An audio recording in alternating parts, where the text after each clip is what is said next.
le nombre de rois mentionnés dans la Bible et leur règne. Bonjour et bienvenue sur cette nouvelle vidéo. Aujourd'hui, nous allons parler d'un sujet fascinant pour tous les passionnés d'histoire biblique. Le nombre de rois mentionnés dans la Bible et leur règne. Nous verrons non seulement combien de rois sont cités dans les Écritures, mais aussi la durée et l'importance de leur règne dans l'histoire du peuple de Dieu. Restez avec nous pour en apprendre davantage sur ces figures clés. Partie 1. Les rois d'Israël et de Juda. La Bible mentionne 38 rois qui ont régné sur les royaumes d'Israël et de Juda. Après la mort du roi Salomon, le royaume s'est divisé en deux, Israël au nord et Juda au sud. Voici un aperçu des rois les plus marquants de chaque royaume. Royaume d'Israël. Le royaume d'Israël a eu 19 rois. Le premier fut Jéroboam, qui a régné pendant 22 ans. Parmi les autres rois notables, nous avons Achab, l'un des plus connus, qui a régné pendant 22 ans également, souvent mentionné pour son mariage avec Jézabel et son opposition au prophète Élie. Cependant, aucun des rois d'Israël n'est décrit comme ayant fidèlement suivi les voies de Dieu. Royaume de Juda. Le royaume de Juda a, lui aussi, connu 19 rois. Contrairement à Israël, plusieurs rois de Juda sont loués pour leur fidélité à Dieu. Roboam, fils de Salomon, fut le premier roi de Juda et a régné pendant 17 ans. Le roi Josias est l'un des plus célèbres pour avoir réformé le culte en Juda et ramené le peuple à Dieu pendant son règne de 31 ans.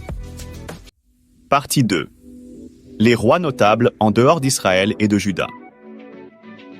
Outre les rois des royaumes d'Israël et de Juda, la Bible mentionne également plusieurs autres rois qui ont joué des rôles importants dans les récits bibliques. Le pharaon d'Égypte. Le titre pharaon fait référence à plusieurs rois d'Égypte mentionnés dans la Bible.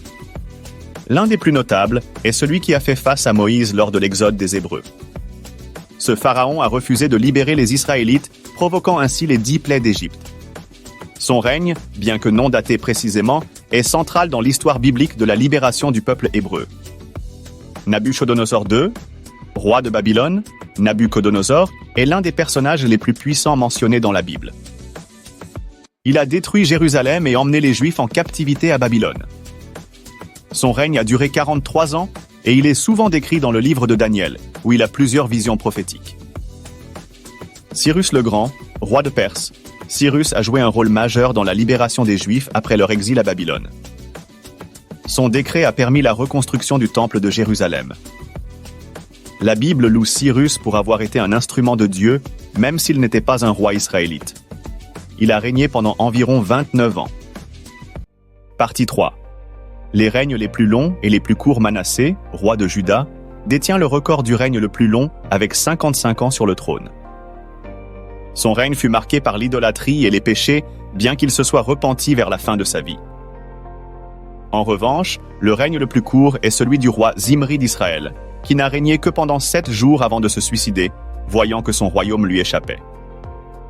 Pour conclure, la Bible mentionne un grand nombre de rois dont les règnes ont profondément influencé l'histoire spirituelle et politique d'Israël, de Juda et des nations environnantes. Qu'il s'agisse de rois fidèles à Dieu ou de ceux qui se sont éloignés de lui, chacun d'eux a joué un rôle dans le grand plan divin. Merci d'avoir suivi cette vidéo.